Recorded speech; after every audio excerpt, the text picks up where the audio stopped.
কেন প্রাথমিক পাশ করা একজন স্টুডেন্ট সঠিকভাবে রিডিং পড়তে পারে না, কেন জিপিএ 5 পাওয়া একজন স্টুডেন্ট শুদ্ধভাবে ইংরেজিতে একটা বাক্য গঠন করতে পারে না।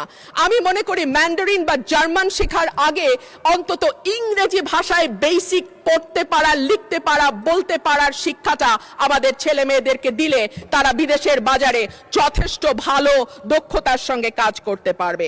আমাকে 2 মিনিট বাড়িয়ে দেবেন স্পিকার, কারণ আমি সরকারি দলেরও না বিরোধী দলেরও না, কোন দলের হুইপ চিফ হুইপই আমার দায়িত্ব নিতে চান না মাননীয় স্পিকার। আমি আপনার স্পেশাল ডিসক্রিশনের দিকে তাকিয়ে আছি মাননীয় স্পিকার, 2 মিনিট আমাকে বাড়িয়ে দেবেন। মাননীয় স্পিকার, যখন যেই সরকার ক্ষমতায় থাকে তারা আশা করে বিরোধী দল তাদের কিছুটা হলেও প্রশংসা করবে। সেজন্য আমরা লক্ষ্য করি 212 জন সংসদ সদস্য সরকারের প্রশংসা বা স্তুতিমূলক বক্তব্য দিলেও সরকার ব্যাকুল হয়ে বিরোধী দলের দিকে তাকায় এবং প্রশ্ন করে আমাদের এই বাজেট সম্পর্কে একটাও কি ভালো কথা বলবার নাই। সেই কারণেই মাননীয় স্পিকার, আমি একটু পজিটিভ কথা দিয়ে আজকে আমার বক্তব্য শুরু করি। আমি মাননীয় অর্থমন্ত্রীকে ধন্যবাদ জানাই, কারণ তিনি নিত্য প্রয়োজনীয় এবং কৃষি পণ্যের উপর উৎসে কর কমিয়েছেন। 5%, 2% এবং 1% হারে যেটা উৎসে কর ছিল সেটাকে উনি 0.5% নামিয়ে এনেছেন, এবং যে কারণে চাল ডাল সহ যে নিত্য প্রয়োজনীয় দ্রব্য আমাদের কিনতে হয় সেগুলোর দাম কমবে বলেই আমি আশা রাখি। এইবার মাননীয় স্পিকার, আমি একটা গল্পে আসি। একজন সংসদ সদস্য, ওনার নাম ধরে নিলাম মফিজ, সেই বেচারার মাসে বেতন 1,76,000 টাকা। এর বাইরে তার কোনো গার্মেন্ট ব্যবসা নাই, তার কোনো ইয়াবা ব্যবসা নাই, তার কোনো অস্ত্রের ব্যবসা নাই, তার কোনো অবৈধ ব্যবসা নাই, কিন্তু তার স্বপ্ন হলো ঢাকা শহরে 3 একর জায়গার উপরে প্রাসাদোপম বাড়ি তৈরি করে সামনে একখানা সুইমিং পুল নিয়ে সেখানে হরিণ এবং ম্যাকাও পাখি পুষবার। কিন্তু মাননীয় স্পিকার, তার এই 1,76,000 সৎ পয়সার টাকায় কি ঢাকা শহরে 3 একর জায়গায় প্রাসাদোপম বাড়ি মেনটেইন করা, তৈরি করা সম্ভব? সম্ভব নয়। ঠিক একইভাবে মাননীয় স্পিকার, যখন 9,38,000 কোটি টাকার বাজেট আসে তখন আমরা বুঝতে পারি এই বাজেটটি কিভাবে বাস্তবায়িত হবে। এর মধ্যে মোট আয়ের লক্ষ্যমাত্রা ধরা হয়েছে 6,95,000 কোটি টাকা, ঘাটতি 2,43,000 কোটি টাকা। এনবিআর এর ঘাড়ে দেয়া হয়েছে 6,04,000 কোটি টাকা উত্তোলনের দায়, যেটা মোট আয়ের 86.9%। যদি 2025-26 অর্থ বছরের দিকে তাকাই মাননীয় স্পিকার, আমরা দেখব এপ্রিল পর্যন্ত 3,26,000 কোটি টাকার বেশি এনবিআর আদায় করতে পারে নাই। সেই এনবিআর কে যদি আমরা 3 লক্ষের দ্বিগুণ 6 লক্ষ কোটি টাকা আদায়ের দায় চাপিয়ে দেই, এনবিআর এর পক্ষে কি করে সেটা আদায় করা সম্ভব আমার মাথায় ঢুকে না। তাহলে যে 2,43,000 কোটি টাকার ঘাটতি বাজেট, এনবিআর যদি 6 লক্ষ কোটি টাকা তুলতে না পারে কর হিসেবে, সেই ঘাটতি আরো বাড়বে। আর ঘাটতি মেটানোর রাস্তা আছে মাত্র 2টা। এক হলো দেশের ব্যাংক থেকে ঋণ নেয়া, 2 হচ্ছে বিদেশ থেকে ঋণ বা অনুদান নেয়া। দেশের ব্যাংকিং খাত থেকে ঋণের লক্ষ্যমাত্রা ধরা হয়েছে 1,12,000 কোটি টাকা। এনবিআর তার লক্ষ্যমাত্রা পূরণে ব্যর্থ হলে ঘাটতি বাড়ার সাথে সাথে ব্যাংক খাত থেকে ঋণ নেয়ার পরিমাণও বাড়বে। আর সরকার যখন ব্যাংকিং খাত থেকে ঋণ নেয় মাননীয় স্পিকার, যাদের অর্থনীতির ব্যাপারে ন্যূনতম ধারণা আছে তারা সকলেই বুঝতে পারবে যে তখন ব্যক্তি খাতে ঋণের পরিমাণ অটোমেটিক্যালি কমে যায়। 25শে নভেম্বর 2025 প্রথম আলোর খবর বলছে বিনিয়োগে এতটা মন্দাবস্থা আগে দেখেনি বাংলাদেশ। জ্বালানি সংকট, আর্থিক খাতের দুরবস্থা, উচ্চ সুদ হার, উচ্চ মূল্যস্ফীতির সাথে যুক্ত হওয়া অস্থিরতা ও অনিশ্চয়তা সবকিছুই ভূমিকা রেখেছে।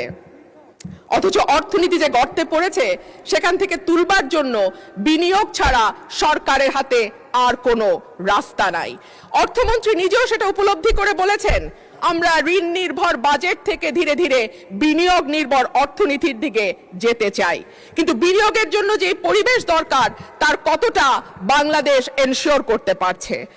গ্যাস এবং বিদ্যুতের দুষ্প্রাপ্যতা, আমলাতান্ত্রিক জটিলতা, অবকাঠামোগত দুর্বলতা, ঋণ প্রাপ্তির সমস্যা, ঋণে উচ্চ সুদ পুরো বিষয়টিকে এতটাই জটিল করেছে যে ইজ অফ ডুইং বিজনেস বা ব্যবসা সহজীকরণের যেই তালিকা বিশ্ব ব্যাংক প্রকাশ করে সেখানে 190টা দেশের মধ্যে বাংলাদেশের অবস্থান 168তম। মাননীয় স্পিকার, এটা 2020 সালের পরিসংখ্যান, এরপরে নতুন পরিসংখ্যান পাওয়া যায়নি। যে দেশের সরকারি হিসেবে বেকারের সংখ্যা 26 লাখ আর বেসরকারি হিসাবে সেটা 1.25 কোটির ওপরে, সেই রকম একটা দেশে যদি বিনিয়োগের জন্য পর্যাপ্ত অর্থ না পাওয়া যায় কিংবা বিনিয়োগের অনুকূল পরিবেশ তৈরি না করা যায়, তাহলে কি করে নতুন কর্মসংস্থান তৈরি হবে আমি জানি না। সে কারণেই বাংলাদেশের প্রবৃদ্ধিকে জবলেস গ্রোথ হিসেবে চিহ্নিত করা হয়। মাননীয় স্পিকার, বিনিয়োগ যদি আমরা একপাশে সরিয়েও রাখি, ব্যাংক কি বা ঋণ দেবে কোথা থেকে? ঋণ খেলাপিদের এই সংসদে দাঁড়িয়ে বলতে হচ্ছে বাংলাদেশে টোটাল মন্দ ঋণের পরিমাণ 6,44,000 কোটি টাকা। এর সঙ্গে যদি আপনি অবলোপন, পুনঃতফসিল করা এবং মামলার কারণে যে ঋণের টাকাটা আটকে আছে আদালতে, অর্থাৎ পেন্ডিং মামলা হিসাবে যেটা এখনো খাতায় তোলা হয় না অ্যামাউন্টটা, সেটা যদি আমরা যোগ করি, এই পরিমাণ গিয়ে দাঁড়াবে 11 লক্ষ কোটি টাকা, যেটা মোট ঋণের 59.73%। সুতরাং ব্যাংকগুলো চাইলেও সরকারকে বেশি সহায়তা দিতে পারবে না। এর বাইরে আর থাকে টাকা ছাপানো বা কেন্দ্রীয় ব্যাংক থেকে নেয়া, সেটাকে আমরা হাই পাওয়ার্ড মানি বলি মাননীয় স্পিকার, যেটা নর্মাল টাকার 5 গুণ বেশি শক্তিশালী হিসেবে কাজ করে এবং বাজারে মূল্যস্ফীতিকে অটোমেটিক্যালি উস্কে দেয়। মাননীয় স্পিকার, এবার আসি বিদেশি ঋণের কথায়।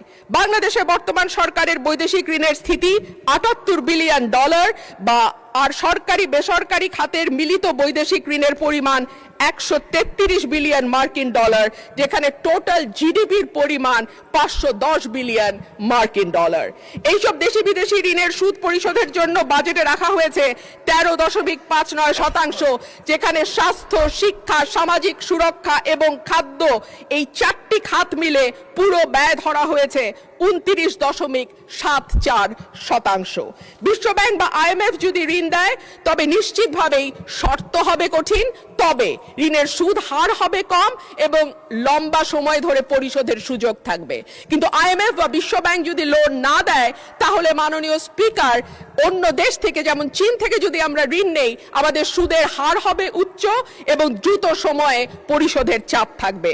সুতরাং বাজেট ঘাটতি মেটাতে 1,09,000 কোটি টাকার ওপরে যে বৈদেশিক ঋণ আর 1,12,000 কোটি টাকার দেশীয় ব্যাংক খাত থেকে ঋণের যে লক্ষ্যমাত্রা ধরা হয়েছে, সেটা কতটুকু উপযোগী অর্থমন্ত্রী নিশ্চয়ই ভেবে দেখবেন। মাননীয় স্পিকার, উচ্চ মূল্যস্ফীতি, বিনিয়োগের স্থবিরতা, ব্যাংকের তারল্য সংকট, নতুন কর্মসংস্থান তৈরি না হওয়া, জিডিপির প্রবৃদ্ধি 6% থেকে কমতে কমতে 3.49% নেমে আসা, কোনোটাই অর্থনীতিতে ভালো বার্তা দেয় না। আমদানি রপ্তানির হিসাব বলে 2025-26 অর্থ বছরের প্রথম 10 মাসে বাণিজ্য ঘাটতি $22.21 বিলিয়ন, অর্থাৎ আমদানি অনেক বেশি কিন্তু রপ্তানি কম। করমুক্ত আয় সীমা কিছুটা বাড়িয়ে 3,75,000 টাকা করা হয়েছে। কিন্তু মাননীয় স্পিকার, যেই ব্যক্তির মাসে ইনকাম 32,000 টাকা, তার বৎসরে গিয়ে ইনকাম দাঁড়ায় 3,84,000 টাকা, অর্থাৎ তিনি আয়করের সীমার মধ্যে চলে আসেন। কিন্তু যেই ব্যক্তি 32,000 টাকা মাসে ইনকাম করেন, তাকে কি বাংলাদেশের এই 10% মূল্যস্ফীতির সময় কোনোভাবেই এমনকি মধ্যবিত্তের কাতারেও ফেলা যায়? বর্তমানে গিনি সহগ 4.499, যেটা উচ্চ আয় বৈষম্যকে ইন্ডিকেট করে। মোট সম্পদের 58% মালিকানা 10% মানুষের হাতে এবং শীর্ষ 1% ধনীর হাতে যাচ্ছে 1/4 টোটাল সম্পদ।